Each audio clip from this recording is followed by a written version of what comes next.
Bienvenue sur Fil Horizon, le rendez-vous des personnes qui aspirent à se libérer et ouvrir leur horizon. Aujourd'hui, je viens vous partager ma réflexion à savoir pourquoi il est important de faire avec ce qui est.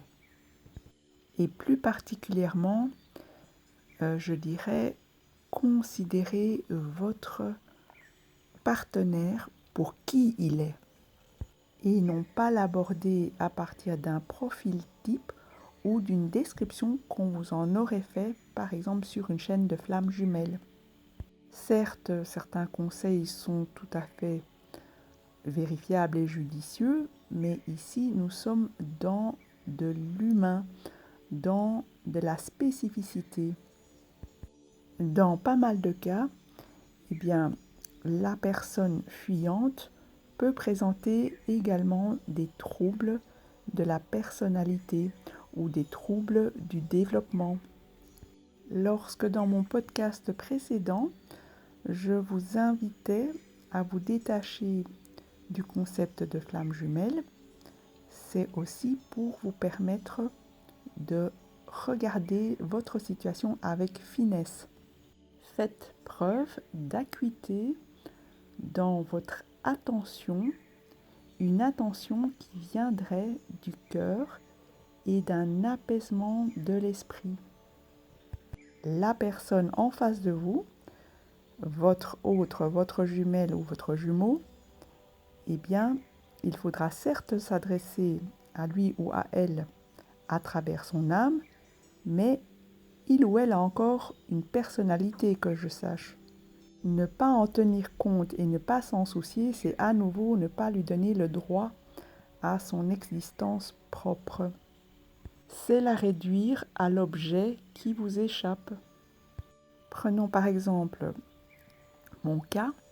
J'ai été diagnostiquée autiste Asperger et il est possible que j'ai un trouble de la personnalité évitante. Si vous connaissez ce trouble ou si vous vous renseignez, il est probable que vous reconnaissiez, la plupart d'entre vous, la personne qui vous fuit et donc qui vous évite. Des travaux en psychopathologie montrent qu'il existe un continuum entre le spectre de l'autisme, le trouble de la personnalité évitante et le trouble schizoïde. Comment s'exprime ce trouble-là chez moi ? C'est très simple, je ne me pose même pas de questions. Dès que je ressens dans mon corps une dissonance, je coupe court et je me taille, je me tire tout simplement. Donc il n'y a pas de réflexion à ce niveau-là. Par après, dans un second temps, je vais analyser, essayer de comprendre pourquoi j'ai fui telle ou telle situation. Et là, je vais pouvoir regarder le fait que la personne en face de moi ne me paraissait pas équilibrée. Alors, parlant de troubles de la personnalité, on est ici dans un cas extrême. Et donc, mon analyse, je ne prétends pas qu'elle soit très ajustée. Donc, il se peut que je vais prêter des mauvaises intentions à une personne sur la base de mon ressenti. Mais toujours est-il que la personne ait une mauvaise intention ou pas, ce dont je suis sûre, c'est que l'équilibre n'est pas présent, en tout cas dans l'interaction, dans la relation. Et c'est sûr que ce mouvement de retrait abrupt questionne beaucoup les gens en face, parce qu'ils n'ont pas d'explication. Maintenant que je puisse analyser tout ça, je suis en mesure de donner une explication à mes interlocuteurs. Je peux ensuite négocier la situation de telle sorte qu'elle ne se finisse pas en coupure du lien. Ce qui n'était pas le cas auparavant. Et donc les gens se retrouvaient en plan sans savoir pourquoi. Mais encore, comme la personne n'était pas forcément mal intentionnée, eh bien, je revenais vers elle. Donc, je faisais beaucoup d'allers-retours dans les relations. Et cela était même fatigant et souffrant pour moi-même. Pour mes interlocuteurs et mes partenaires, c'était également souffrant, car ils n'avaient pas les codes pour m'approcher.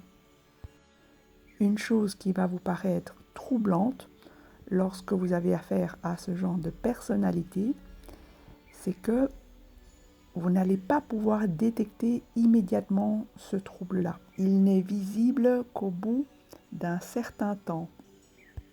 La personne elle-même n'est peut-être même pas au courant que cela porte un nom, bien que, en général, elle sache très bien que son comportement n'est pas tout à fait conforme à la norme. Et donc, vous allez avoir l'impression d'avoir affaire à quelqu'un de normal, je dirais, mais encore quelqu'un avec une belle sensibilité et qui va sans doute vous toucher dans un premier temps. Et donc le trouble va se manifester dans un second temps lorsqu'il y aura un enjeu affectif trop fort et qui risque de mettre la personne en insécurité. Alors dans le développement de mon sujet d'aujourd'hui, je ne suis pas en train de dire que toutes les personnes fuyantes dans un lien de flamme jumelle pourraient présenter un trouble de la personnalité.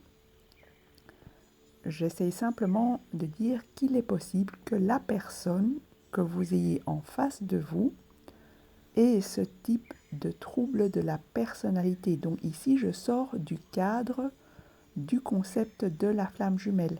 J'essaie simplement de vous introduire dans plus de finesse d'observation de votre partenaire.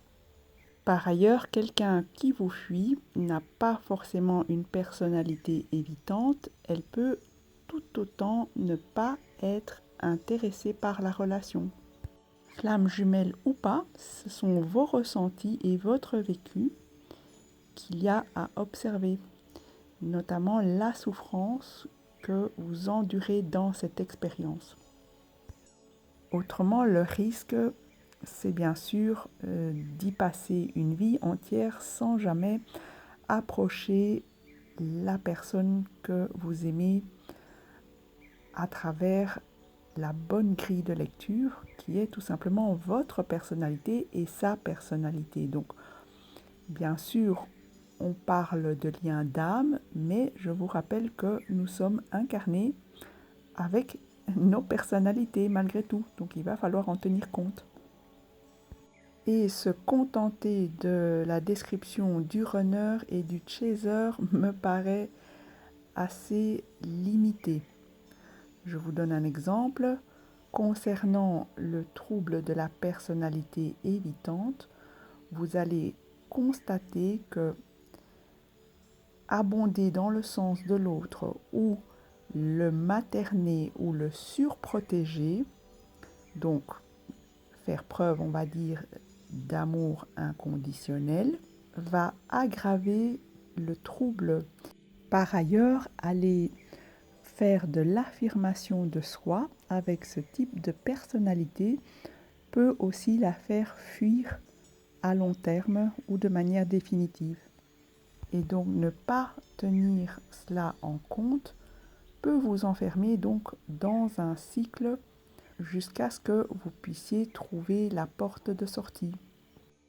Et donc ce podcast vous invite au discernement et donc à la finesse de cœur et d'esprit. Il vous invite à observer et à faire avec ce qui est, ce qui se présente à vous, plutôt que de vous aligner à des généralités. Le trouble de la personnalité évitante n'est pas quelque chose de facile à vivre et certainement pas pour le partenaire. Si ce sujet vous concerne, eh bien, je vous invite vivement à aller vous renseigner.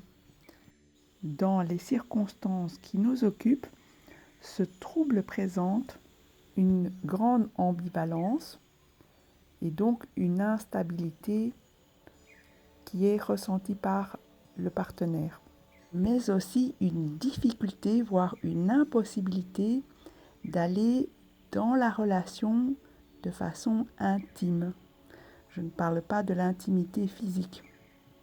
En revanche, si je l'observe, on va dire d'un point de vue un peu plus haut, eh bien, je m'aperçois qu'il est à propos. C'est-à-dire que lorsque je me mets en retrait d'une situation, vous pouvez être sûr que je vais trouver la raison pour laquelle j'ai ressenti ce besoin-là. Et cette raison se trouve dans un manque d'équilibre relationnel. Et pour schématiser, je dirais dans un manque de justesse entre le donner et le recevoir. C'est-à-dire lorsque le partage entre les deux protagonistes n'est pas équilibré. Et bien sûr, à plus forte raison en cas d'abus. L'emmerdite dans ma situation, c'est que je l'exprime de façon très bruyante. C'est-à-dire que je l'exprime 1000 fois plus que ce que j'observe en face de moi en tant que déséquilibre. L'on pourrait donc considérer que ma réponse est inadaptée.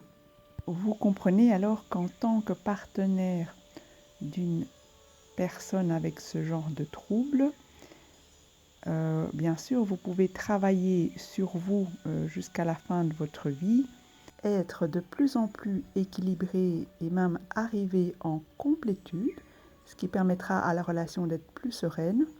Si de mon côté, je ne prends pas conscience de ce qui agit à l'intérieur de moi et de ce trouble, eh bien, cela ne permettra pas pour autant à la relation de s'épanouir.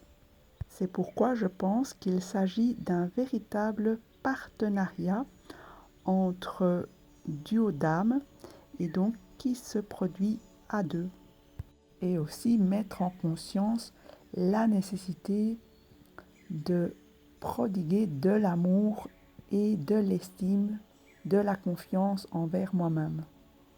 Parce qu'à force d'être mal regardée, d'être traitée de tous les noms, parce que je réagis curieusement, eh bien ça peut aussi amener d'autres traumas. Si vous avez affaire à quelqu'un qui a un trouble de la personnalité, allez pratiquer un switch dans votre relation, eh bien je ne suis pas sûre que cela apporte une différence. Tant que les problématiques personnelles et communes ne sont pas épurées, il n'y a pas d'avancement. Ici, avec l'expérience, je peux vous le décortiquer et vous le déconstruire, mais voilà, je ne crois pas que ce soit facile à objectiver pour tout le monde qui souffrirait de ce trouble de la personnalité évitante. Et bien qu'on en ait conscience, on n'a pas forcément les outils thérapeutiques pour pouvoir agir différemment. Ce sujet était très spécifique et tout le monde ne s'y reconnaîtra pas. Néanmoins, si cela vous intéresse, je poursuivrai dans d'autres podcasts pour vous expliquer comment approcher ce genre de personnalité. J'espère que ce podcast vous a apporté un peu d'éclairage. N'hésitez pas à me poser vos questions si vous en avez ou me laisser vos commentaires. Aussi, je vous remercie de liker ce podcast si vous l'avez apprécié ou de vous abonner si vous appréciez les sujets abordés sur cette chaîne. Ensemble, prenons de la hauteur et ouvrons notre horizon. Au revoir et à très bientôt.